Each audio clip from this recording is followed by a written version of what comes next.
one book of prayers. You can just give a copy, you can read from that book and you can read it take it back after the class if required. So, today I'll speak on the topic of inner transformation and how it happens. So this is my latest book on the Bhagavad Gita. Here, basically I have taken the Bhagavad Gita and presented it in the form of prayers. So how the Gita is not just a source of wisdom, but it is also a source of devotional inspiration and a prayerful connection. The Gita, after all, is a book that has inspired much divine inspiration, divine connection through bhakti for many, many souls. So, you can go to page number 22 in the book which you will learn. We may not have enough copies for everyone, so maybe two of you can share one book. Of course, I'll be showing you over here also. I'd like some of you to read it. Somebody is going to read it. So,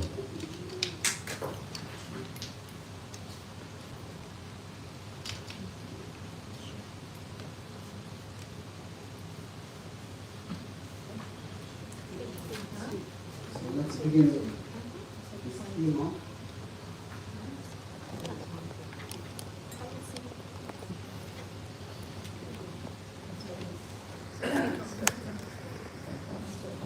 Sorry, if you like, you can repeat after me. My dear Lord, let me remember that my life story is a part of your story. Sanskrit words, if you're comfortable, you can repeat it. Otherwise, you can also hear it. ततः श्वेतैर्हये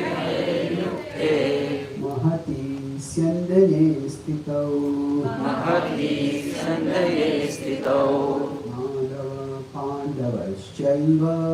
Madhav पाण्डवश्चैव दिव्यौ शङ्खौ प्रदद्मतुः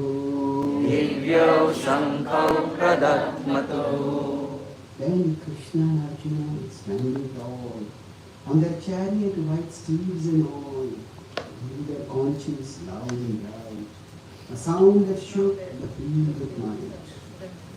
Gita 1.14. So I'd like to request some of you to read one paragraph. Who would like to read the first paragraph? Yes. You are with Arjuna on the battlefield. Yes. So the idea over here is that what the Gita is describing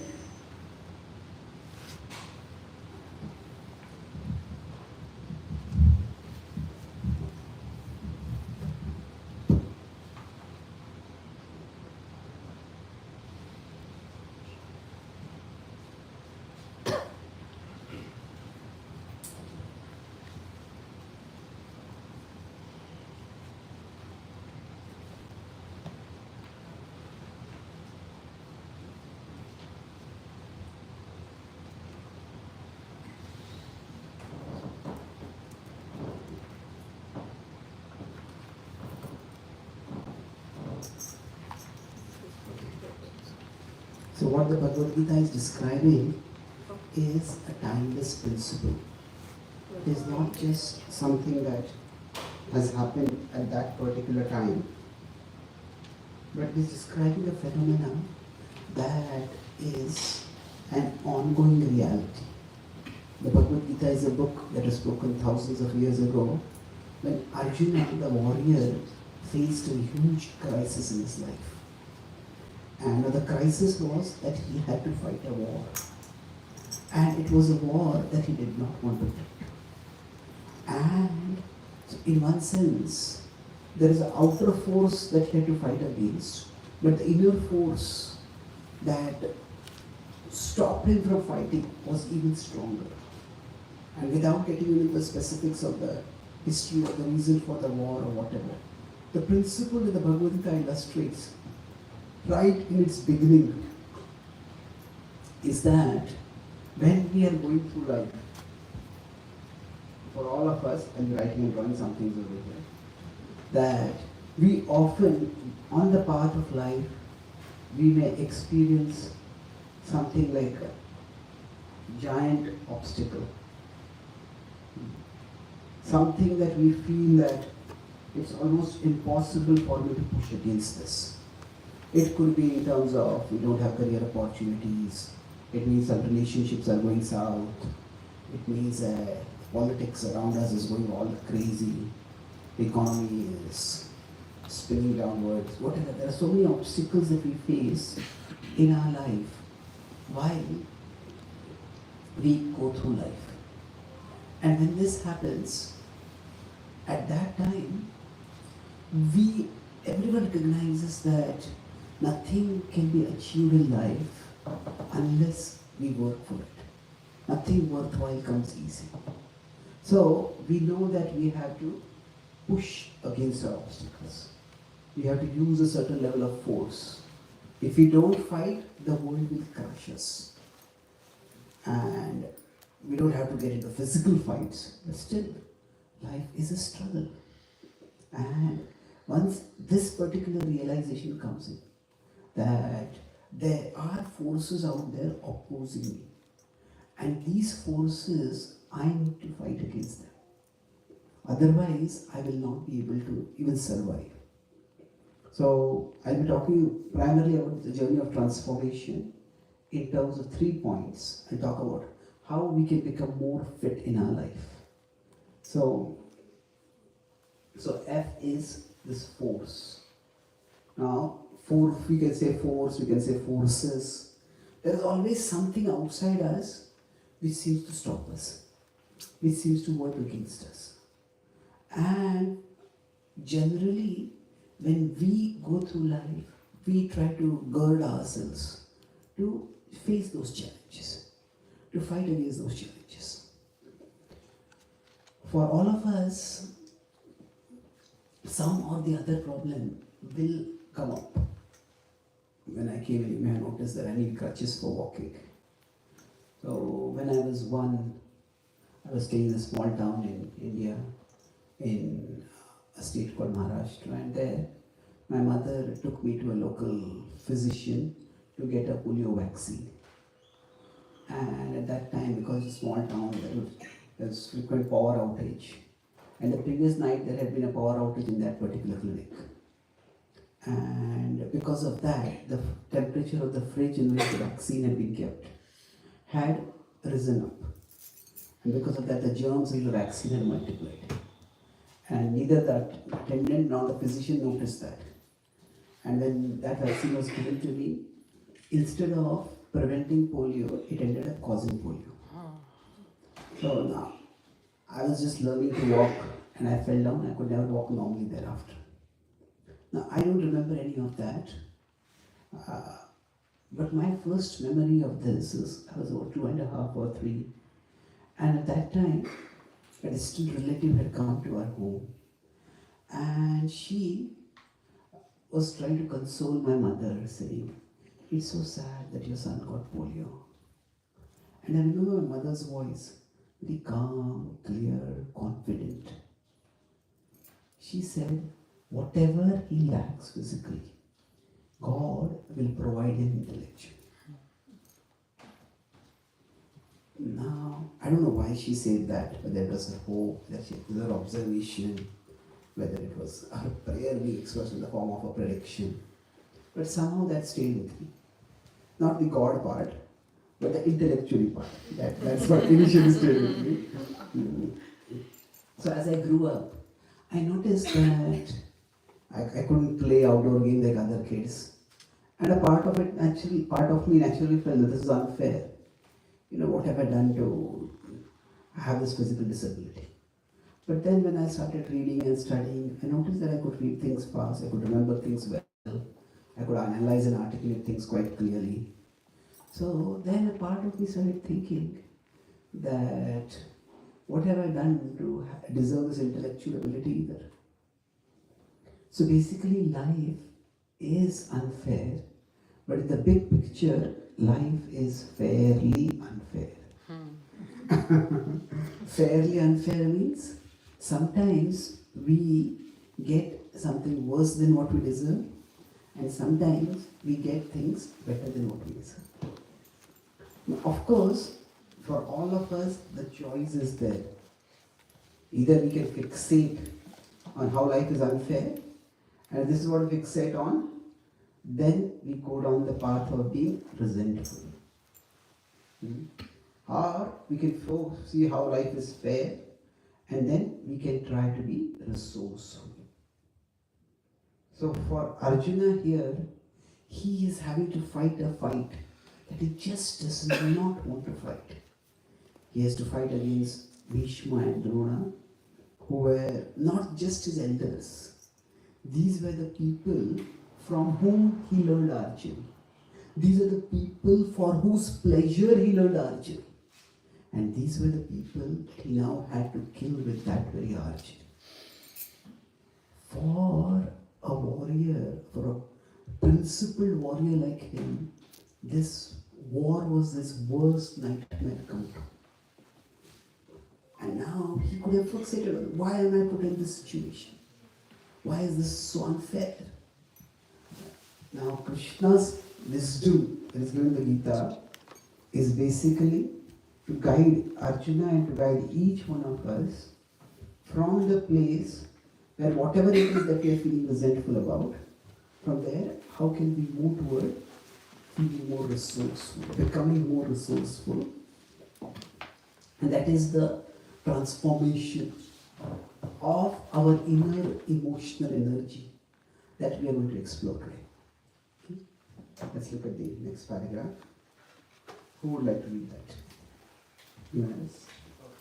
Yes, please. Please follow.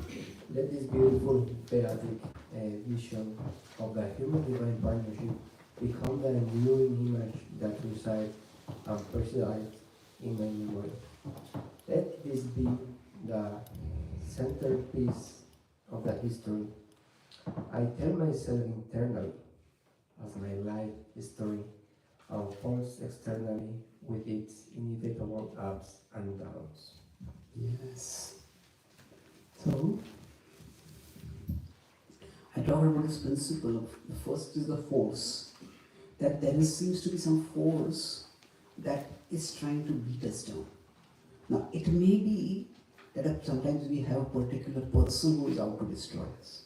Maybe we are in school and there's a bully who targets us. Sometimes some people are mean to us.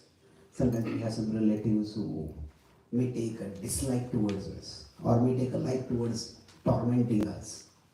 Sometimes we may be working in a place and there's a toxic culture over there.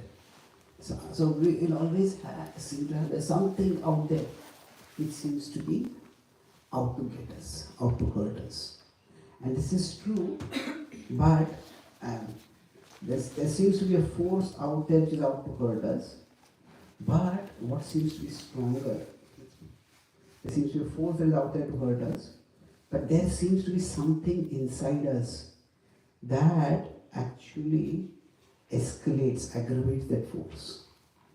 So now I travel across the world, and many times I am invited to speak at places where people with special needs assemble. And after my talk to them, I often talk one-to-one with them. And some of their stories are extraordinary, inspiring stories of human resilience. Yet, there are far more stories of people who are fighting battles that were lost long ago. Maybe there's an accident in which they lost a limb, they lost an eye, they lost a hand, something terrible happened. Now, it is undoubtedly terrible, but it happened years ago, and still internally that question is why? And that simply increases the resentment. So basically for all of us, there are outer forces which will knock us down, but there are inner forces which seem to not only knock us down but keep us down and hold us down. So the outer problem is sometimes compounded by how we look at the outer problem. The Bhagavad Gita explains that there are 3 levels of reality. Say, this is the outer world from where things happen. Now, there is our mind, and there is we, the soul, and there is our physical body, which interacts with the outer world. So there is our body, mind, and soul. There are 3 levels of existence for us. Now, in the outer world, there is, say, an event happens. The event is that we experience some loss. Maybe some outer force affects us. Maybe we lose a job, we lose a relationship, we invest our money somewhere and we lose that money. So we experience a loss. Now, when that event of the loss comes to our mind, it is here in the mind that this event becomes an experience. And the experience we have often is centered on a story that we tell ourselves, that rather our mind tells us. So when we experience something, it's not just an isolation. Okay, I slip and I fall down. Now when I slip and I fall down, one part of it may be, oh, yeah, nothing was hurt except my pride. I am such a clumsy fool. I'm an unwitting expert at physical comedy. Or I may say, oh, I make a mess of everything. So we are all, whenever some event happens, when we experience it, it is in terms of some story that we tell ourselves. So for example, if there is loss, this is the event. And how does our mind experience it? How does our mind translate that event into an experience? That could be at 3 levels. One is, I have lost. Now, this is more or less an objective assessment. Okay, I had this opportunity, I lost this opportunity. The Gita talks about this as a mind in sattva, where it is as objective as possible. Sometimes the mind may interpret it as I am lost. Not just I have lost, but I am lost. I have lost is more in terms of a possession. Okay, I had this, I lost it. Possession or position. But I am lost means it is a loss of purpose. I don't know what to do. Suppose somebody had invested their entire life in the career of becoming an athlete, and then they have a career-ending injury. If somebody pursues their entire life for, say, singing, and then somehow they get some throat disease by which they are told you can never sing again. So I don't know what to do, I'm lost. It's far more disorienting. So when we experience loss in this way, that is rajas. This is the mode of passion. The mode of sattva is where there is clarity. These are various gears in which our mind functions. And our mind tells us certain stories. The most damaging interpretation, however, is I am a loser. And this is where the reading, the story we are told is in tamas. And now, if the mind interprets something in this way, that can be devastating.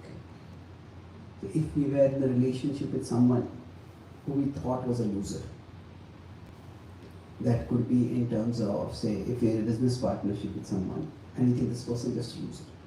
We want to get out of that business partnership as quickly as possible. If you're in a romantic relationship, I don't want to be any longer in this relationship. We don't want to break up with a person who we think is a loser. But if we start thinking, I am a loser, then what are we trying to do? We can't break up with ourselves. or gambling. The suicide is a tragic attempt to break up with ourselves. When we think, I just don't want to live. When I say I don't want to live, what does it mean? It doesn't mean I don't want to live in this world. I don't want to live my life. It's more, I don't want to live with myself. My life is terrible. I'm not able to fix things. I just don't want to. So now this is a very toxic interpretation. Now, if you look at the animal kingdom, generally no animal commits suicide. Of course, some animals, when they are contaminated by human association, may do that. But generally they don't. All living beings struggle for existence. They struggle to the utmost ability.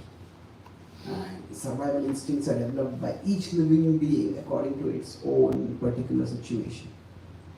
But such is the power of the mind that while the body is struggling to survive, and that is just its biological function, but the psychological can completely override the biological. And that's where we humans can end up having a lot of mental health problems. So what is happening over here is, our mind is telling us a story. And in that story, we cast ourselves in a particular way. If we are not examining the kind of story our mind is telling us, the story might be where we are victims. The story might be where we are losers. Now, life can victimize all of us, that is true.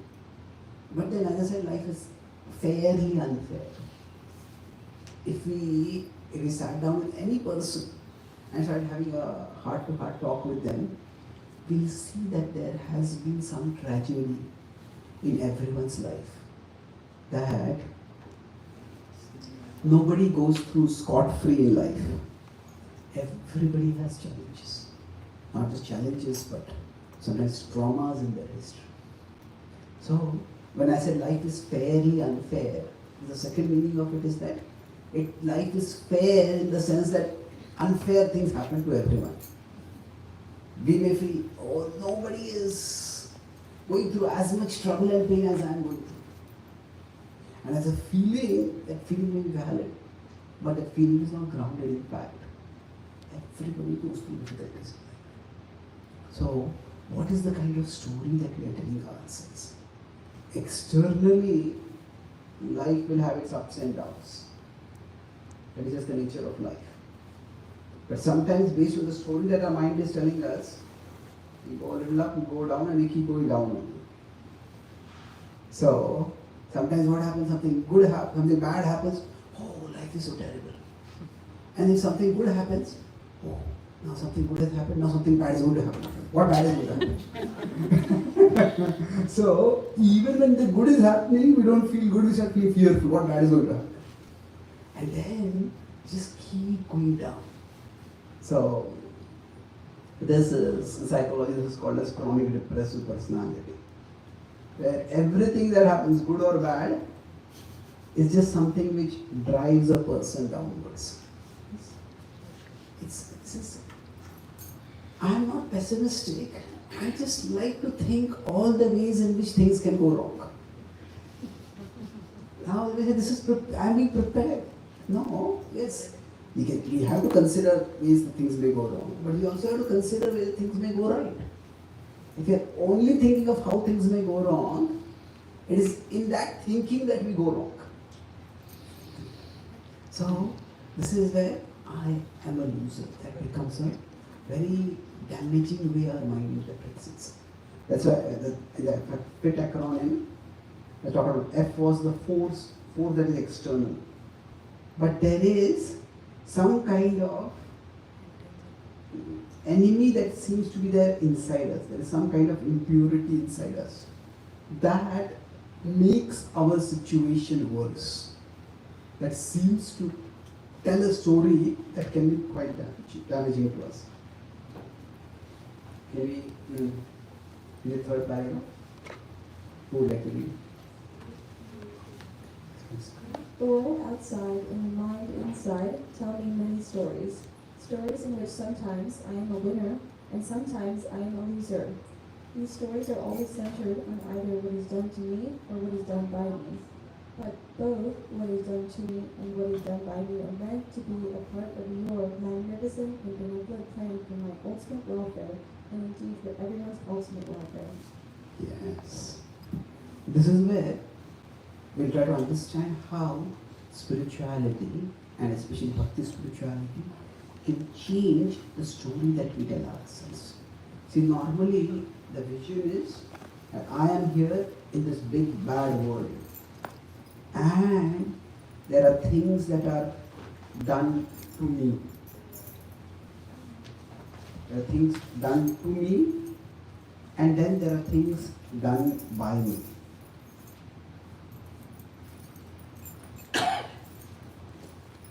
So there are things that are done to me, we often feel that they are unfair. And that sense of pervasive sense of unfairness can start occupying. Why is this person treating me like this? Why is this happening in my life? And now if we are a bit introspective, if we are honest, we start recognizing that it's not just the things that are done to me that are a problem. Often there are things done by me that are also a problem. And when we fixate on this, that makes us start feeling insecure. Maybe, I'm not smart enough. Maybe I'm not fluent enough in my speech. Maybe I don't have enough IQ. Maybe I don't look good enough. We start feeling insecure about ourselves.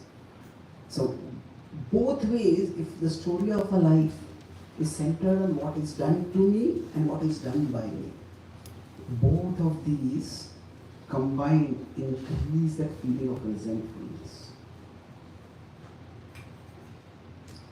So, as I mentioned earlier, I had an intellectual side that I focused on. So one of my hobbies when I was growing up was just picking up a dictionary and memorizing words.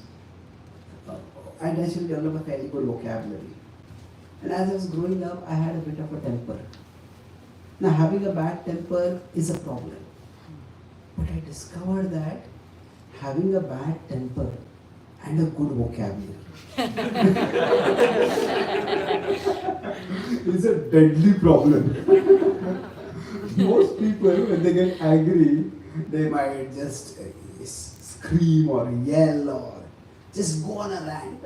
But then, when somebody is incoherent in whatever they're speaking, see, most people when they start getting angry, they don't think very clearly. And if whatever they are speaking is just so disconnected with reality, that this person just lost the plot, this person gone crazy. We don't take it very seriously.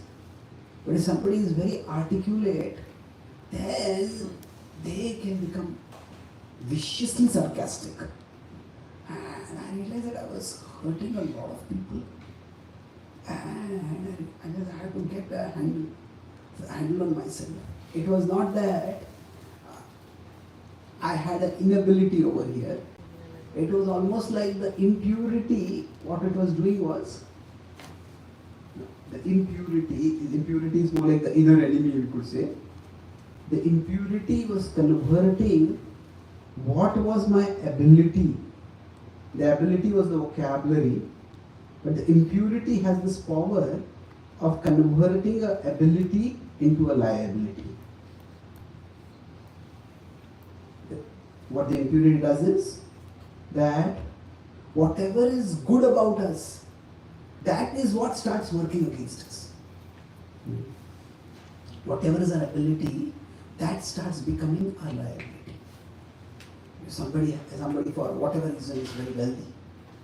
Now, if they have some impurity, if say they have some unhealthy addiction, say they are addicted to gambling or they are addicted to drinking, they are addicted to just shopping, then their very wealth, they may have earned it, they may have inherited it, but that is what will make things worse.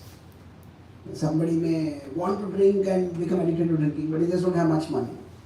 They can't do that. Somebody is very popular for whatever reason. And they're popular and they have a tendency to gossip. Now, when do we gossip? Gossip is generally happens when we go for a sip. Yeah. So, for example, we are working and we go near the water filter where there is some water to drink. Hey, this thing happened to that person. This thing did like this. What I heard about this person? We start gossiping. So normally when gossip happens, there are two things that need to go together. First is we hear something we like. Some delicious tidbit about some rumor. Something we like. And it is about someone we don't like. Generally, if we hear something we like about someone we don't like, that is when, oh wow, this person portrays an image like this about themselves. Now, in public interest, I'll tell everyone what the real person behind that mask, behind that facade is. Now, if somebody doesn't have much influence or whatever, then whatever they speak, it's not going to have much effect. But suppose somebody has 1 million followers on social media, 1 million Instagram followers, and they hear something and they speak it out. How are we going to have? That can have enormous effect. So our very strength, when there is impurity inside us, then our own ability is weaponized against us. And that's how it ends up becoming a liability. Now America is witnessing the spat between two of the biggest people. One is the wealthiest person in the world, the other is the most powerful person in the world, at least politically. Now both of them have some ability, irrespective of their political affiliations. But because both of them have some significant level of popularity. So what could just be like an argument between two people with ego has now exploded across the whole world. So that's what impurity does. Impurity does not take away our ability. It uses our ability against us. And that's why there is, so now why am I talking about ability becoming liability? See, when I'm talking about the acronym force. So that when there is a force that is coming against us, that seems to be crushing us, that's the time we need some ability to fight. Okay, the world can reduce me to insignificance. If I have to even survive in life, I need some ability. I need some education, I need some training, I need some skill. I need something that helps me, if not stand out, at least stand up. Otherwise life will crush me down. So we need an ability. But impurity starts using our ability against ourselves. And that's why this can be so toxic. It's like here in America, the guns, it's among the few countries where guns are considered to be, having guns is considered to be a fundamental civil right. And there's a history behind that. But suppose somebody has guns. Now they have the ability, they say, to defend themselves. If somebody is attacking me, I'll defend myself. That's fair enough, that may be required in particular situations. But if they have that ability to hurt someone, but they are short-tempered, or maybe they are too jumpy, they're trigger happy. As small as some people jump at the sight of their own shadow. That's scared. So what is the word? Scaredy cat or something like that. So if somebody is too trigger happy, now they're having a gun which could be used to defend themselves against criminals. What will happen is they might use it to shoot someone who is not a criminal. So the ability can become a liability. So that's why while we have to fight, if I go back, so there is a force against which we need to fight, and for that we all need to find what ability do I have. If we go out in the job market, what ability do we have? And when somebody wants to have a relationship, want to marry, okay, what makes you stand out? We need to have some ability. But when there is impurity, then what is our strength? That itself becomes our weakness. That itself can drag us down further. So that's why we are all in a very vulnerable situation. So in one sense, when we talk about inner transformation, see, inner transformation means that first is that we need to find out what ability I have. Do I have ability? Now we all have some abilities, but yes or no. Yes or no means not that we don't have ability. Have we discovered the ability? Have we developed the ability? So let's put it this way. Do I have an ability that I have developed, or I have not developed that ability? And then the other is the ability to use ability. The ability to use ability wisely. This broadly we can say is maturity. Now maturity can come with age, but it may not come with age also. Some people as they grow older, they become calmer, wiser. Some people as they grow older, they may just become more bitter, more vicious. They start feeling jealous of all those people whose life has turned out better than theirs. I was in Australia, I was talking with one person, he was just complaining a lot about somebody else. And then I told him, with all due respect, normally if anyone starts a sentence with all due respect, that means what is going to follow is not going to be very respectful. So I said, with all due respect, it sounds like you are jealous of. He said, no, of course not, I'm not jealous of him. I said, I'm just extremely unhappy that good things are happening to him and they are not happening to me. Now that is the essence of jealousy. But so, sometimes you're so completely unaware of what is happening. So there is the ability to use our ability. Is that developed or is that not developed?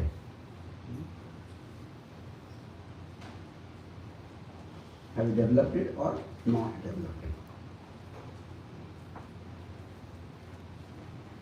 So we can have broadly 4 quadrants like this. So the first quadrant at the right bottom would be where there is ability is developed but the maturity is not developed. The second is where there's neither ability nor maturity. The third is where there's maturity but no ability. And the fourth is where there's maturity and ability. Now among these 4 quadrants, which do you think is the best place to be situated in? 4. Fourth, yes. So we have some ability. Say we have some talent, we could have computer ability, we could have social skills, we could have some musical skills, mathematical skills, whatever. We have some ability. And we also have the level head to use that ability wisely. Now which do you think is the worst among these? 2, 3. 1. Okay. You've given all the options. So, okay, how many of you feel 3? Okay, 3. How many of you feel 2? Okay. How many of you feel 1? Yes, thank you. Yes, none of them is very pleasant to live in. So there's agreement in that. So actually, if you consider among these 3,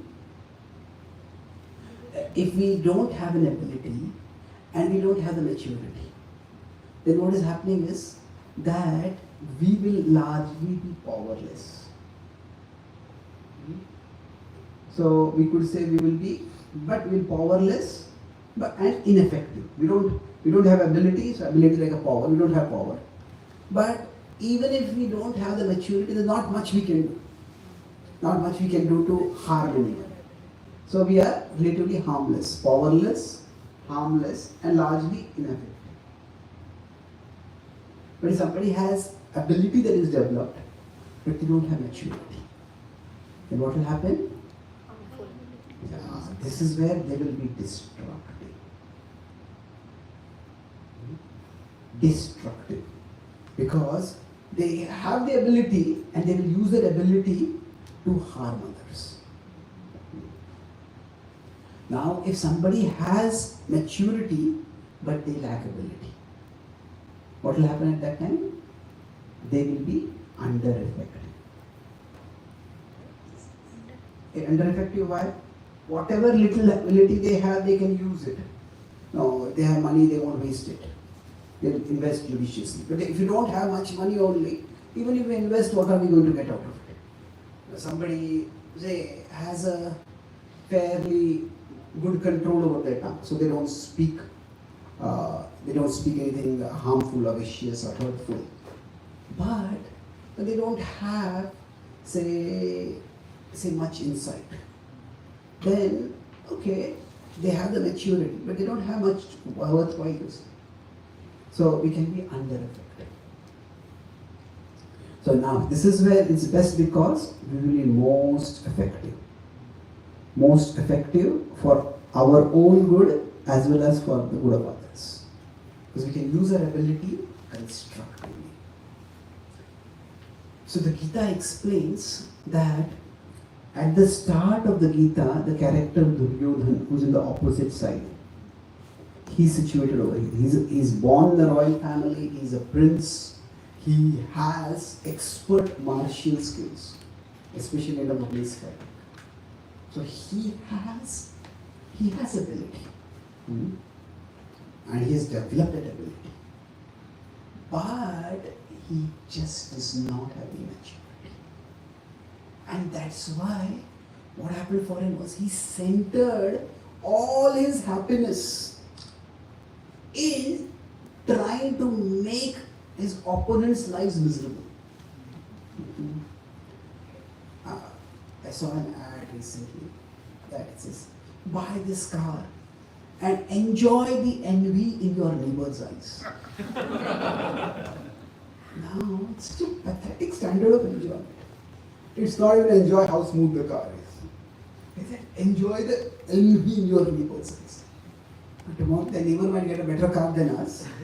And then what happens? They will enjoy the envy in our eyes. It's almost like here, my happiness. I want you to see how happy I am.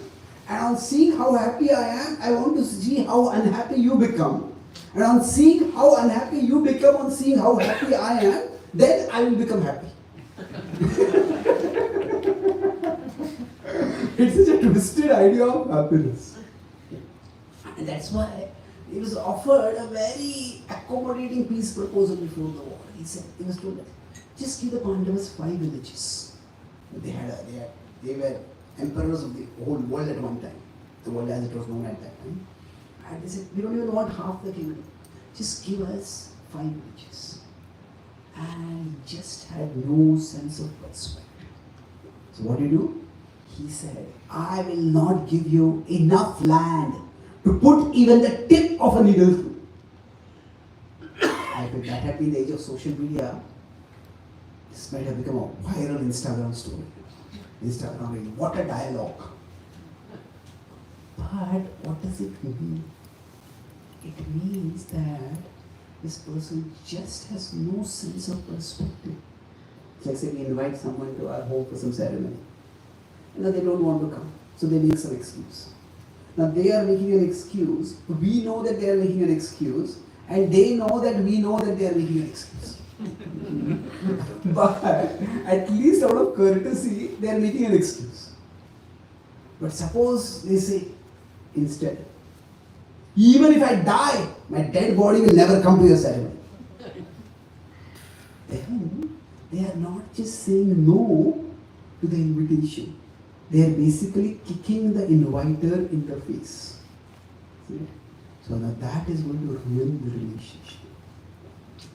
So that was the position of Duryodhana. So he had ability, but he had no maturity. Now Krishna wants Arjuna to get over here. And Krishna wants each one of us also to get over here. So the last part I'll talk, which will take about 3 hours. Now I'll speak in a few minutes about how from wherever we are, the last part is our spirituality, how that can get us to get to quadrant 4 from wherever we are. So what was the acronym I will discuss? F-I-T. So there is a force out there which is trying to push us down. So we need ability to fight against it. There's an impurity inside us which can make our ability into liability. So T is transcendence. Transcendence refers to a higher reality, to a divinity. So what the Bhagavad Gita tells us is that the basic story we are telling ourselves, let's say I am here and there are things happening to me and there are things done by me. The things that happen to me make me feel life is unfair. The things that are done by me make me feel insecure. So this is actually a fragmented story. Because above us is the divinity, is God, who is known in the Gita by the name Krishna. So whatever happens in our life, whatever is done to us, and whatever is done through us, it is all a part of a higher plan. It is every event in our life is God filtered. It is not necessarily God intended. Bad things happen. Sometimes we make mistakes. Some other people do bad things. But nothing happens that is completely outside the jurisdiction of a higher plan for our life. So once we understand this, that it's not that I am all alone fighting against this big bad world. I am here and my life story is a part of a bigger story. That it is whatever is happening in my life, it is incorporated in something bigger. Let's read this. I mentioned this paragraph. Let's read it once again. That who would like to read the next paragraph? Anyone who has not read it now? Yeah, please. Let this remembrance of your merciful integration of my life story into your plan be the guiding and guarding light for all my decisions. Let it be the guiding factor that pushes me forward even through difficult situations. Let it also be the guarding factor that keeps me away from knee-jerk reactions that take me away from you. Yes. The guiding factor refers to our ability. That okay, how? Let me push onwards even when things are going bad. Let me not never give up. And the guarding factor refers to that we don't sabotage ourselves. We start to use our ability against ourselves. So once we understand that there is a higher plan in my life, for my life, then we start looking at ourselves differently. We start looking at the events that are happening in our life differently. So the last part I'll talk about is how this vision that my life story is a part of a bigger story, it can help us develop our ability and it can help us develop our maturity. That means from whichever quadrant we are in, we want to move toward quadrant 4. So let's see how that happens. Most of the times in our life, we look at ourselves through the eyes of others. This is often called as the social mirror. So we look at ourselves based on how people perceive and value us. Maybe while we were growing up, we were compared unfavorably to a sibling who did better in our studies or who was better behaved or whatever. And while at one level such comparison is just a fact of life, sometimes it can create deep scars within us. And in every society, certain things will be glamorized. I grew up in India, and till about 5-10 years before, in India, the go-to careers were become an engineer or become a doctor. You become an engineer or you become a doctor, else whatever you may become, you become a loser. That was the idea.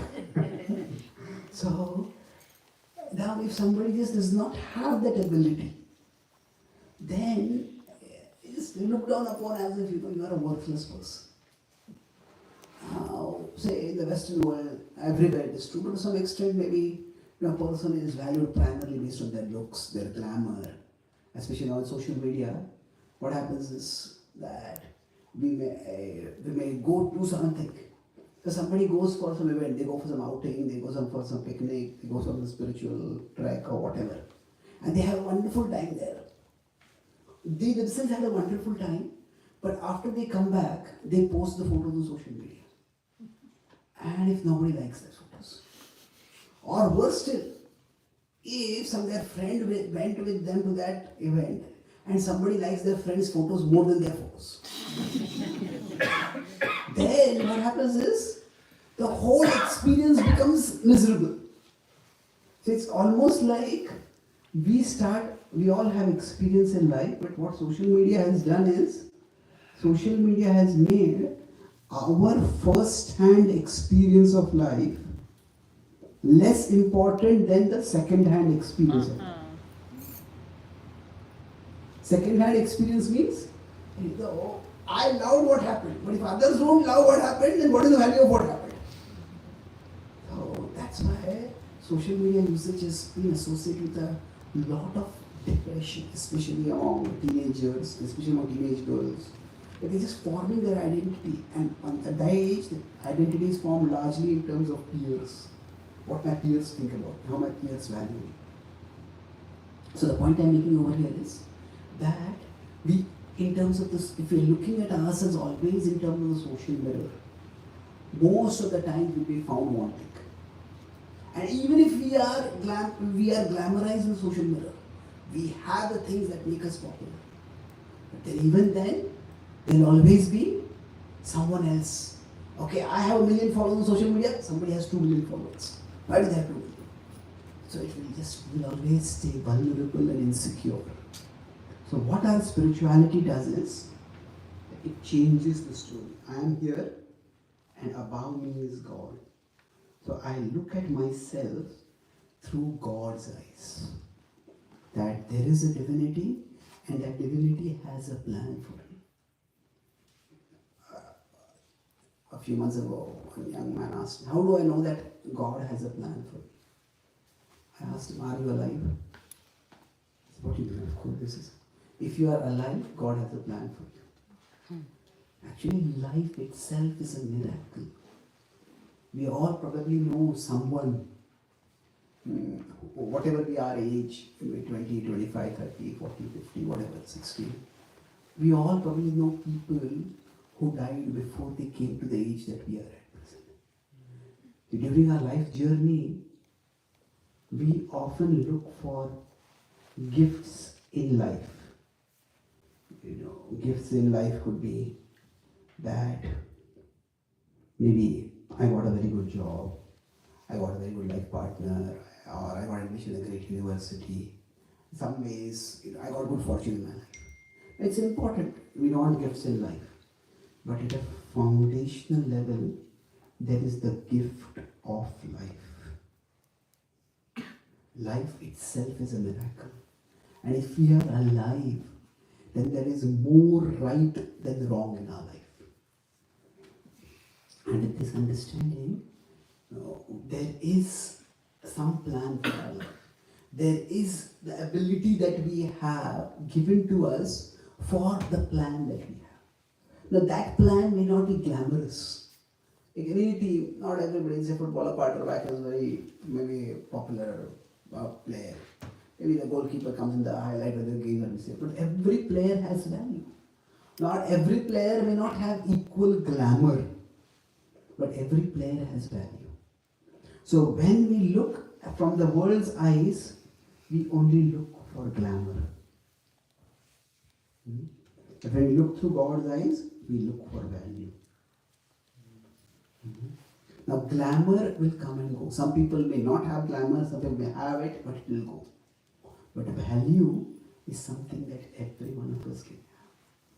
So when we practice spirituality, so all of you were doing kirtan when I came. This doing kirtan is not just another thing to do. It makes me feel good, so I do it. I go for a walk by nature, that makes me feel good. I watch some movie, I watch some comedy show, that also makes me feel good. It's another feel-good activity.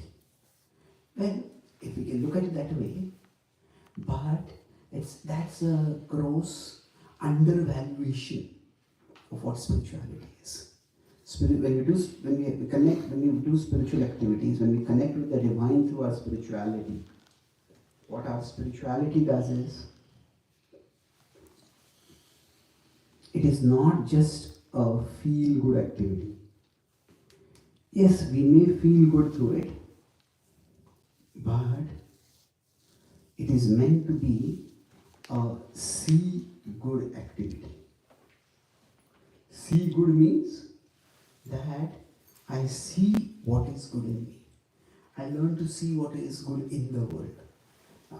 It does not require a lot of intelligence to see what is bad in the world. To see what are the problems in the world, see what is bad in life. That requires as much intelligence as is required to see water when we are in a canoe in the ocean. How will it clear the river? It's everywhere. What will help is, let me see where is the land. Then I can get out of the ocean.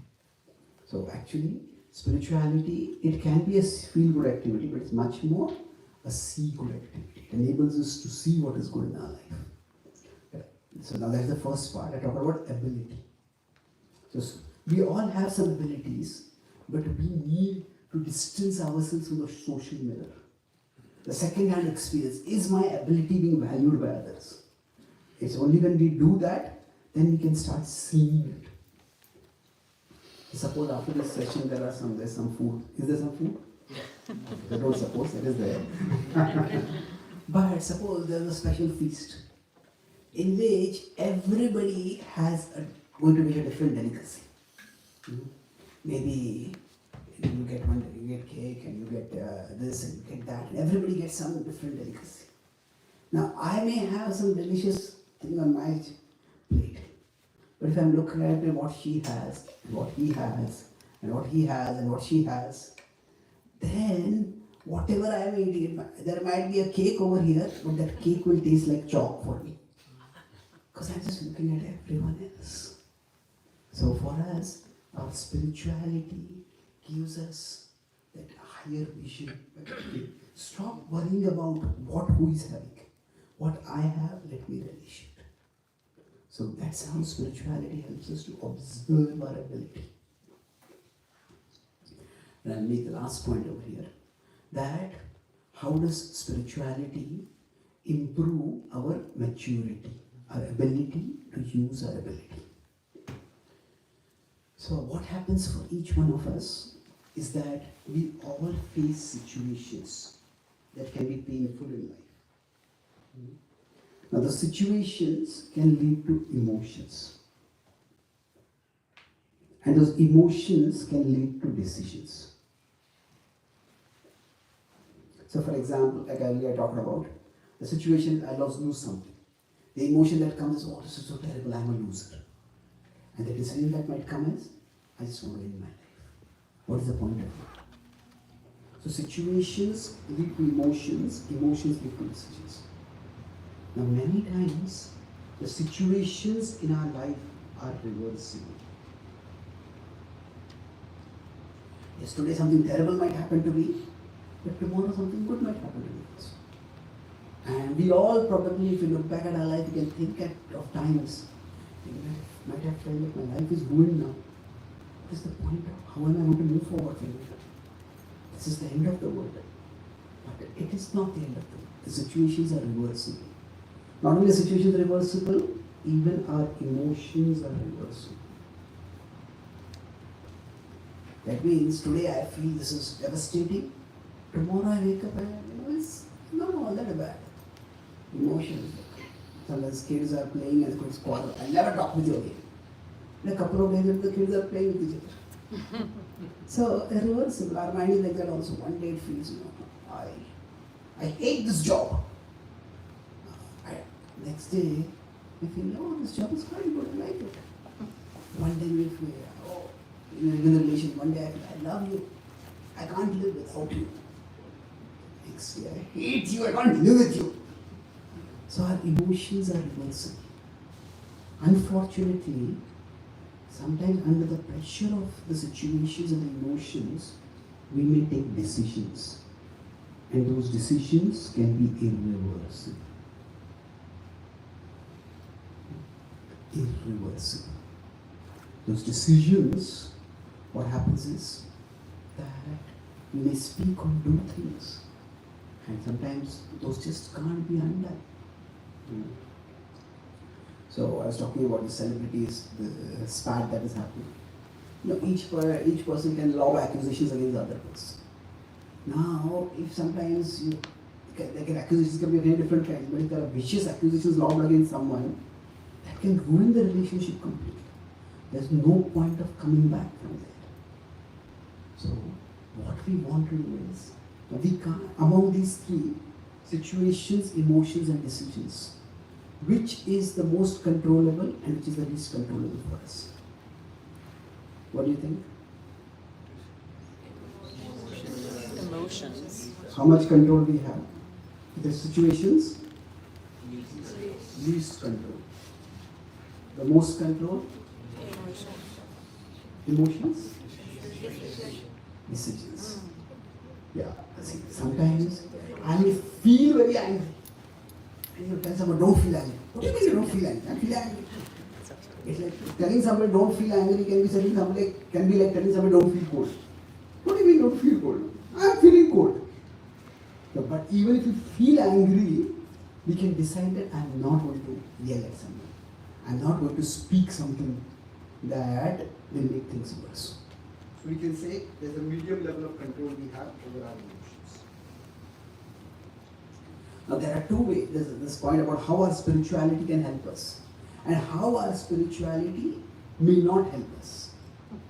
Is that many times when we turn towards God, we pray, we may practice some bhakti, we may do some meditation.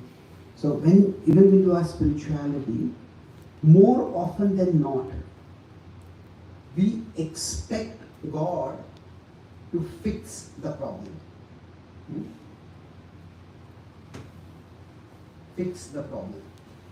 Now this can happen or this may not happen also. If this is what we expect, just remove the situation from my life.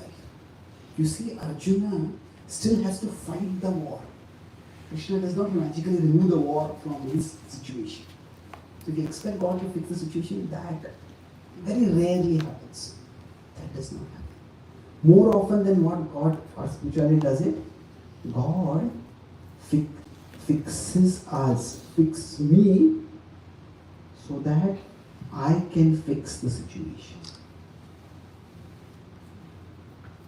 So this is where what our spirituality does is, two things will happen. That by our spiritual practice, a boundary will be created, by which situations will not trigger such violent emotions with us. If we do our mantra chanting regularly, if we come and hear spiritual wisdom talks, come in association of spiritually minded people, we find that the same things that agitated us earlier will not agitate us that much. So internally itself, we won't feel that agitated. This is a barrier that is created. And similarly, the next is that another boundary that is created is between our emotions and our actions. For our spirituality, even if I feel terrible, I won't act in a way that will be terrible. We will get a better handle on our emotions. So both these things will happen. So the message of the Gita is not that God is the hero and you just watch how he does heroic things. The message of the Gita is God is the supreme hero, but if you become a part of God's team, you will also become a hero in your own right. And that is a very life-affirming and empowering message. So it's not that when you say it's like God is the hero means there is the idea of say there's a damsel in distress and some hero comes sweeping around and saves them. That is not the message of the Gita.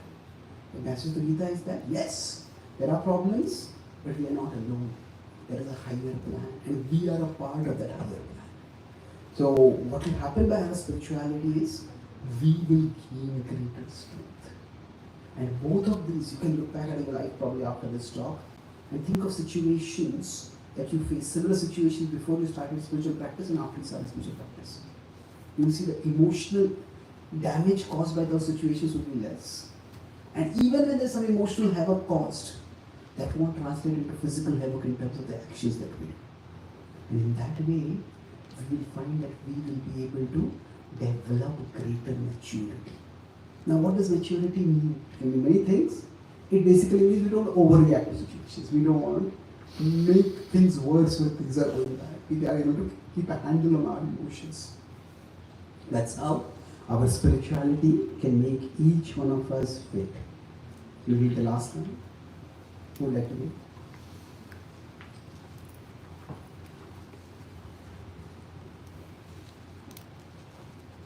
The last one. My dear Lord, bless me so that my life journey can always remain a harmonious part of your unfolding ultimate story. Yes, thank you.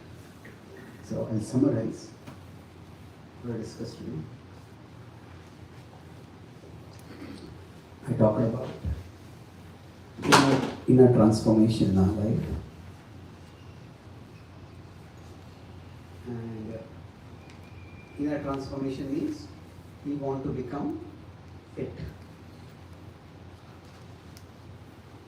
So, F-I-T. So what was F? Force. There is a force that seems to crush us out there like this stuff, and we need to fight against that force. There's a first lesson that if we don't fight for ourselves, we don't stand up for ourselves, we'll be crushed. This force, we fight against it with our ability. So learning what I am good at, what I can do well, that is the first lesson that we all need to have. And we all develop that. The idea is that, say I am here, and on the path of life there is some huge obstacle. Then I have to fight my way to go through the obstacle. There's a force I need to have to fight against the outer force. So I was impurity. Now impurity means that while there are outer things which hit me, quite often there are something inside me that actually makes things worse, and it's even more negative. So while we can say that there are bad things done to me, but there are often bad things done by me. We discussed that. What is done to me feels bad, but what is often done by me is also bad. So when something bad is done to me, we feel that life is unfair. When we feel something bad is done by me, we feel insecure. So this is where I talked about how life is unfair, no doubt. But the big picture is life is fairly unfair. That bad things happen to me, but good things also happen to me. If I only fixate on the unfair part, I will become resentful. If I focus on the fair part, I can become resourceful. And what does resourceful mean? That's where I talked about these 4 quadrants. What does impurity do? Impurity makes our ability into our liability. Like I discovered that because of my bad temper, my good vocabulary was itself becoming a problem. So our ability can become a liability. So we want ability, but we also want maturity to use our ability. So ability have yes or no, is it developed or not developed? So if it's in the first quadrant, then what happens? There's ability but no maturity. This is its most dangerous, will be destructive. We will be ineffective if you have no ability, no maturity. We want to hurt others, but we don't have much thing to do as you hurt others. Now, if we have maturity but not ability, we'll be under-effective. Because whatever resources we have, we use well, but we don't have much resources. If we have both, that's the time we'll be most effective. And that is what we want to move towards. And that brought us to the last part, that was transcendence. Now, transcendence means that we change our understanding of our life. It's not just that I am all alone in this big bad world, but there is God above.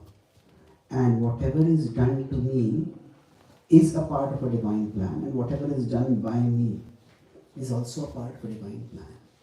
So we learn to look at ourselves not through the social mirror, which always makes us feel insecure or inadequate in various ways. Instead, we look at ourselves. We look at ourselves through a divine mirror. We look at ourselves through God's eyes. And this way, here we may or may not find glamour, but here we'll always find value. And then lastly, so this is how we discover our ability. And the maturity comes because what our spirituality does is, our situations, they are often uncontrollable. But the situations, they lead to emotions. And the emotions lead to decisions. Situations can be reversible, emotions can be reversible, but sometimes the decisions can be irreversible. So what our spirituality will do is, it will help us to create barriers so that here we don't go in that direction. And similarly, these boundaries, the barriers that are created by which we won't situations won't agitate us so much, and when they agitate us, we won't impulsively act on that. And that's how our spirituality can give us maturity.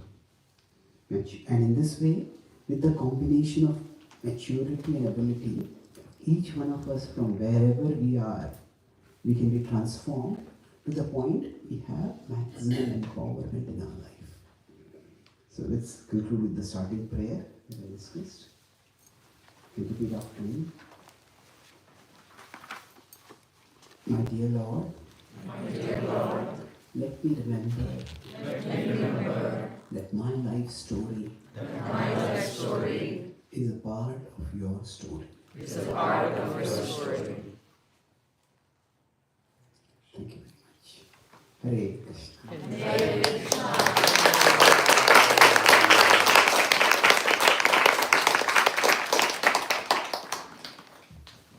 So let's thank Caitanya Charan Prabhu by loudly chanting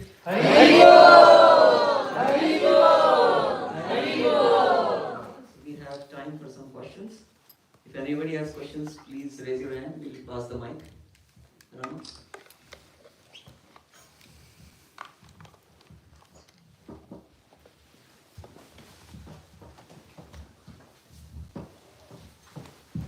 Hare Krishna, thank you so much for being here.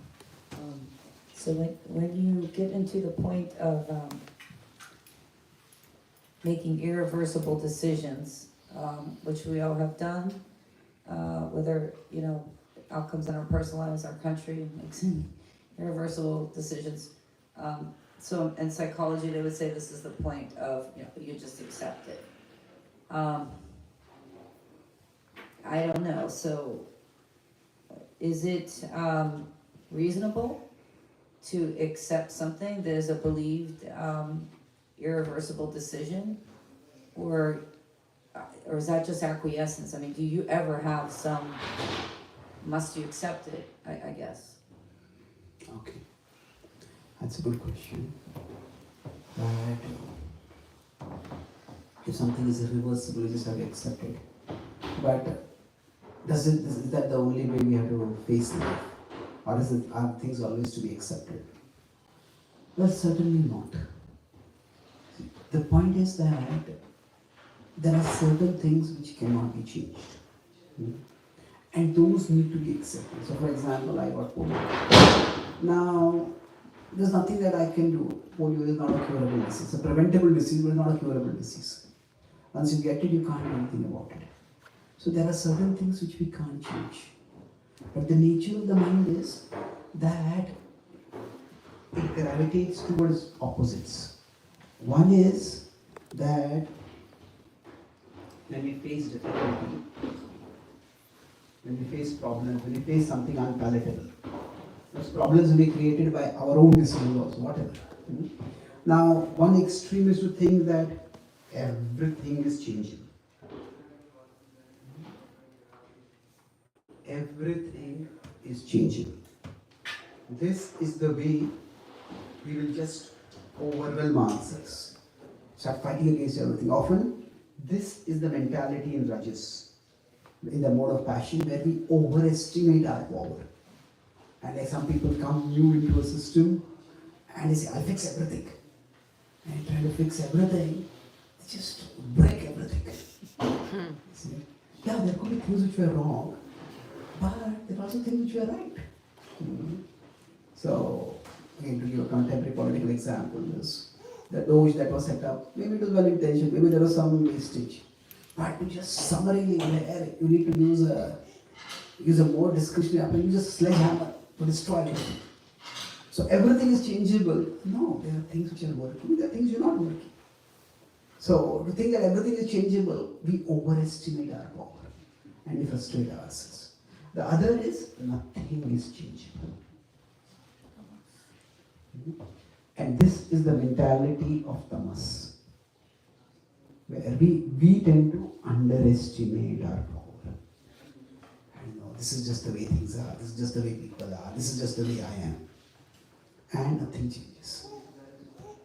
So now, some things are changeable.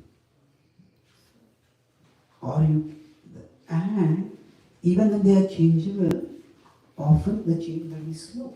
It might be evolutionary rather than revolutionary. So that is where sattva is required. There we have clarity, okay, what things can I change, what things can I not change. Or what things may require such a huge effort to change that maybe it's not worth it right now. That's what we common parlance call as choosing our battles. So certainly everything is not unchangeable. But we have to accept certain things so that we accept certain things that are unchangeable so that we can focus on the things that are changeable for us. Thank you. Any other questions? Next question. Yes, please. Okay, so first, thank you very much for all the information that you shared with us today. I think that I feel like very identified with everything there, like also got ups and downs. But my question here is like about like how do you identify that you're in the right pathway? So many suppose in this case Arjuna, he know that he was a warrior. Also he know that he has to fight the fight. He has like the Krishna saying you have to go to the work basically. So in our case, how we can make the difference in between like an obstacle, like maybe the path is not for you're not in the right pathway, you know? The question is that if we are going on a particular path, that how do we know that this is the path we meant to want to push ahead through the obstacle, or is it that the obstacle is meant to tell us this is not the way you should go? Maybe something else is our path. Krishna had Arjuna for us, for him to guide him. So my short answer is, when I find out, I'll let you know.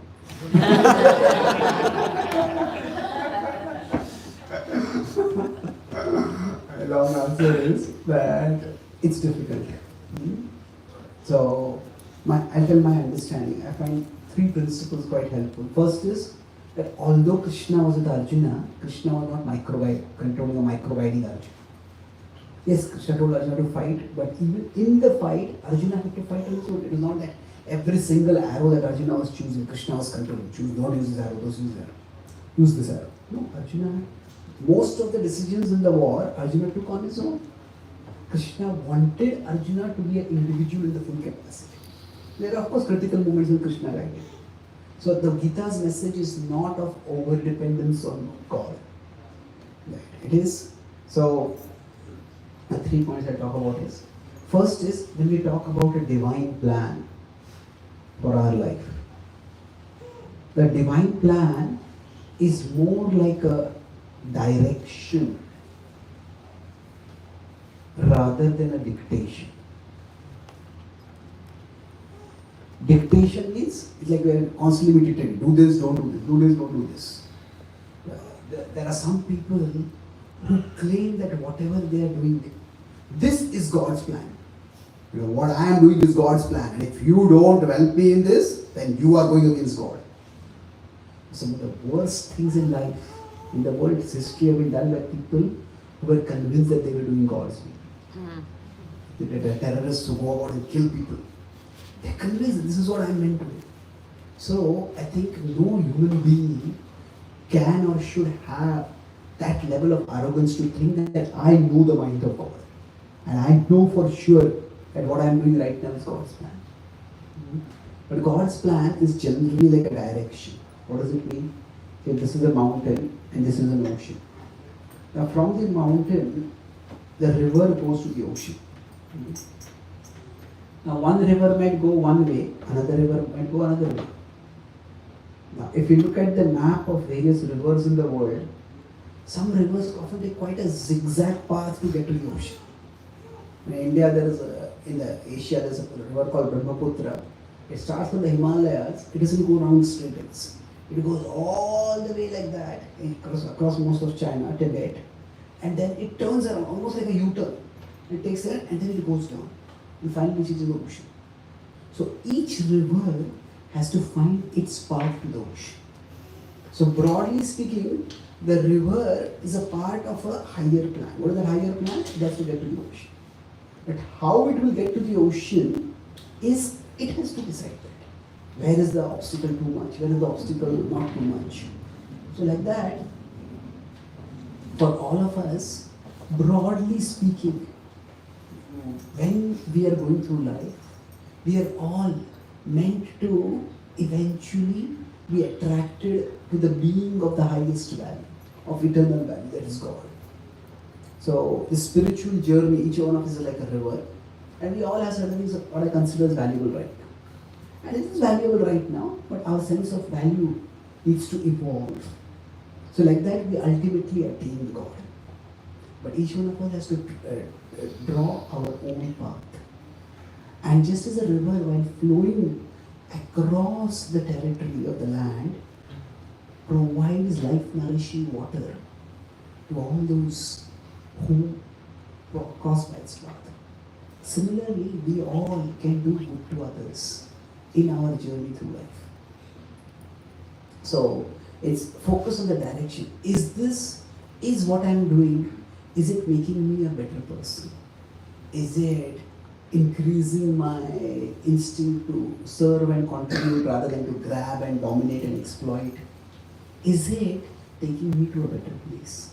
So ultimately, God wants us to become a better person. God wants us to have better things in our life. But more than that, He wants us to become better beings in our life. So that is a broad criteria. It's a more of God's plan, it's more of a direction. And within that direction, there is always a room for individual discretion.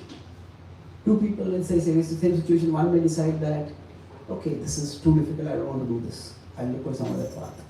Somebody else may say, no, I'm going to push on with this. That's fair enough. So in general, it may depend on our ability.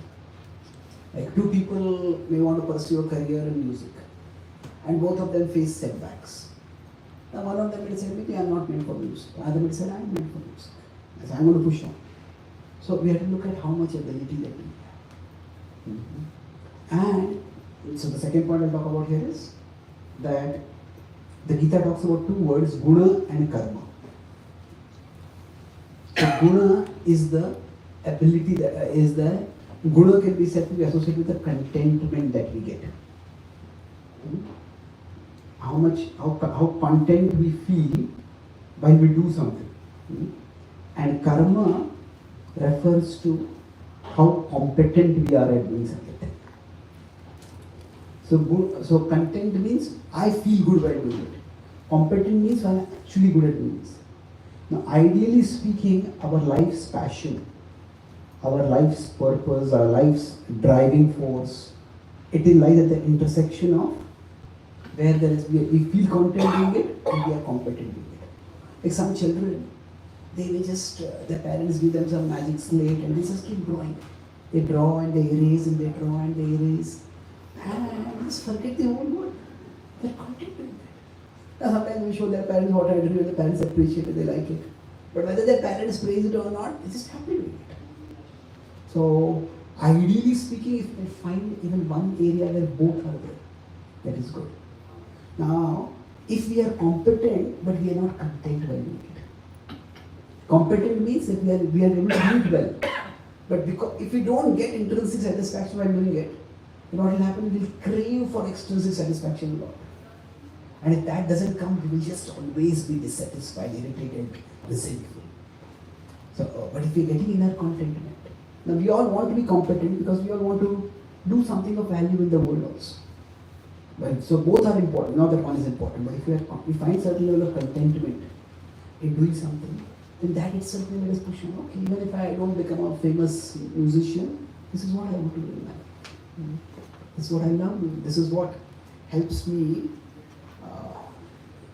make sense in life. This is what gives value in my life. So that's what we can look at. The third point is, I think, our own experience. By experience, I mean that, as I said, if I feel content doing something, then I may want to push on further. But we can decide that this experience gives us a sense of perspective. I was in Stanford a couple of years ago, and I met a mother and daughter had come. They're both American. They said that this girl, this was the 6th year in the first year in Stanford. So now, that's what happened. She said that, my mother was telling me that she was trying to decide which is her passion in life. And that's why she had changed her major for 6 times. And for 6 years, she was in the first year. No, that's unnecessary. We don't have to make all the decisions of our life right now. Okay, maybe one particular subject is our calling. But you spend 6 years and all your students are way ahead in their life. They probably got a job, some of them have got a family, and still in the first year. So don't worry too much. Sometimes some people discover the life's passion immediately. Some people take some time. So whatever direction we are going in, as long as there's some level of curiosity, there's some level of interest, keep moving forward. And it may be that we discover our passion 20, 30, 40, at the age of 40 or 50. You say, why I wasted so much time? Not necessarily. By going through all that path responsibly, we will be developing maturity. So that when we actually discover the ability, we will use it fully. Somebody said, I could have become a great musician at the age of 20, but I didn't discover my music interest like in 50. It's such a tragedy. Yeah, you can look at that way. But maybe by the time you came to the age of 50, you develop some maturity so that if you become a celebrity through music, that doesn't go to the head. That doesn't intoxicate the person. So in that sense, there are no, so that was one point I want to make, there are no, life is not, our decisions may be irreversible in terms of particular choices. But no mistake is fate. Even if we have gone off a long track. So by experience, I mean, just persist for some time and learn from your experience how we are moving ahead. There is this GPS. Now we have one particular meaning of GPS, but there is God's positioning system.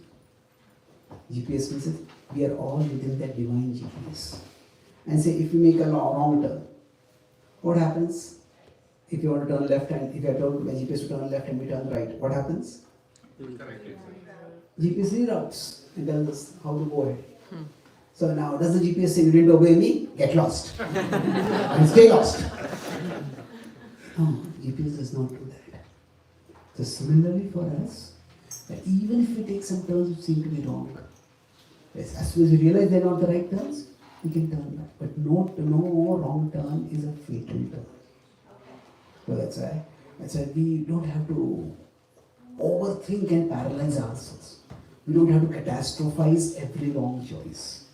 So we are always within the divine GPS. Even if we have taken a wrong turn, the Lord can reroute us and get us back on the track. Okay.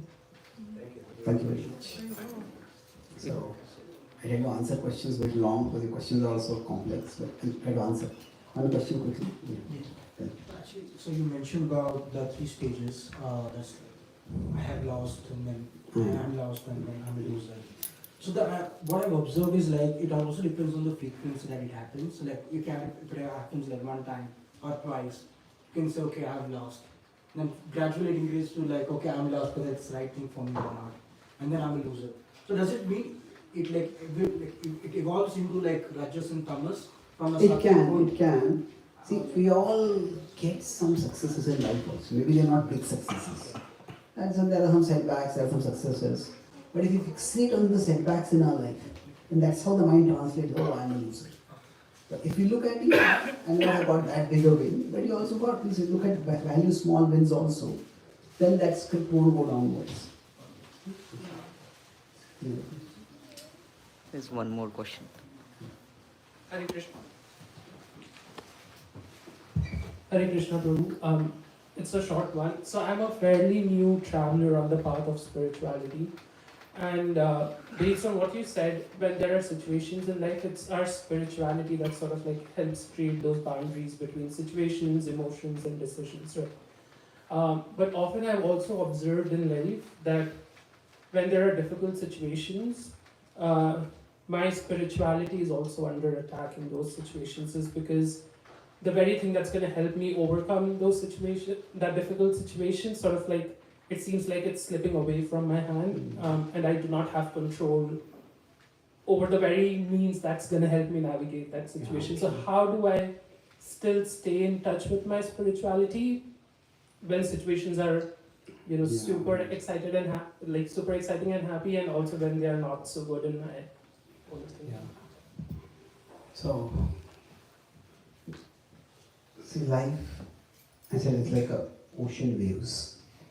And when we are in the ocean, the waves will toss us up and down. Now, when you can say our spirituality is like an anchor that we can hold on to. The anchor can keep us steady even when the waves are becoming unsteady and even violently destructive. However, when the stormy waves hit us, they will challenge our grip on the anchor also. That's natural. So if we don't hold on to the anchor, we will be swept away. So it's not that our spirituality will not be affected by our life's ups and downs. It will be. And that's why what we need is two things. That is external support for our spirituality and an internal support for our spirituality. So spiritual support, when we talk about, external support is association. We all need to have some good association where we have some friends, we have some people who can share our heart, and if we are going too much down, they will elevate us. If we are flying too much in the sky, they will help us ground ourselves. So having good association is very important. Generally, the spiritual anchor we can hold on through a social anchor. It's very difficult to hold on to spirituality directly. So coming in spiritual association and having good what they call a satsang, that's very important. Now internally, it is for us to find out our attraction in spirituality. That means there are many spiritual activities. We have some wisdom talks, there's a nice kirtan, there's a personal meditation, there is doing some worship. There are many activities. Try to find out what is it that I feel attracted to. What is it that I get joy in? So when we find that, when we are in spiritual activities also, there are some which will be more difficult, some which will be not so difficult. So within our spiritual activities, there are some which give strength to us. When we do this, we immediately feel relief, we feel joy. But there are some which require strength for us.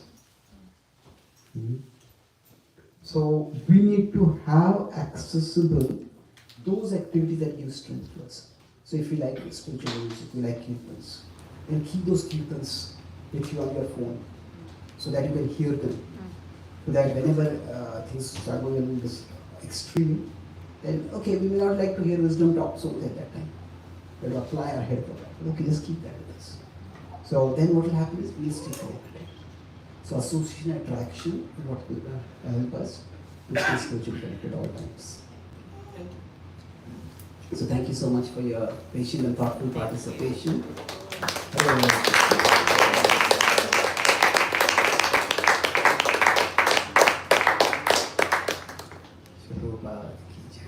so much. Hare Says Caitanya Charan Prabhu ki. So we'll have dinner now. But in the meantime, we can have book signing. And if you have any personal question, please come up to Prabhuji. And we have Prabhuji's books are displayed up front. Can you get a copy of both the books? I'll just explain a bit. Okay. The prayers book, you have probably seen the book. There are 122 prayers inspired by the first 6 chapters of the Gita. And many devotees have told me that every day when they do some spiritual practice, the mantra chanting, before that if they just read one prayer, it helps them to calm and center their mind. Apart from that, there is a very accessible table of contents where each prayer is like a spiritual affirmation. So you could just look at the title and based on whatever is your emotion at that time, you can focus on that. But there are prayers for occasions when you feel lost or abandoned or misunderstood by others. Prayers when we feel spiritually dry or disconnected. Prayers when we feel our emotions going wild and there are prayers when our desires and cravings become too strong. So there are prayers for various occasions. This is the other book, Gita for the CEO. Now there is a lot of interest in the corporate world, especially for learning some wisdom principles and leadership lessons from ancient texts. Stoicism from Greece has become quite popular. Ikigai from Japan has become popular. So HarperCollins, one of the biggest publishers in the world, they asked me to present the Gita from this perspective. So here I have presented the Gita as a conversation between 2 people, both in the corporate world, one who knows the Gita and one who wants to know the Gita. And there are some simple illustrations and sketches to explain the concepts.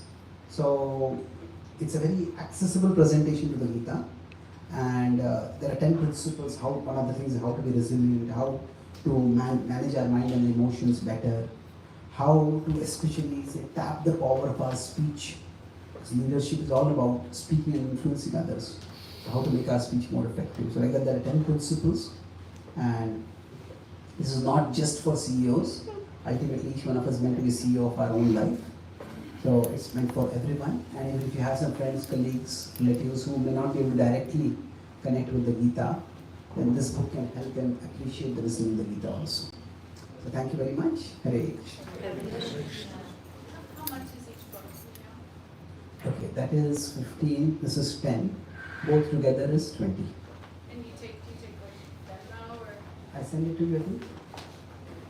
I'll check. Yeah, we have Zen we have. I'm going to give you 5 so you have change. Thank you very much. Hare Krishna. Dinner will be served up front. Please make your way.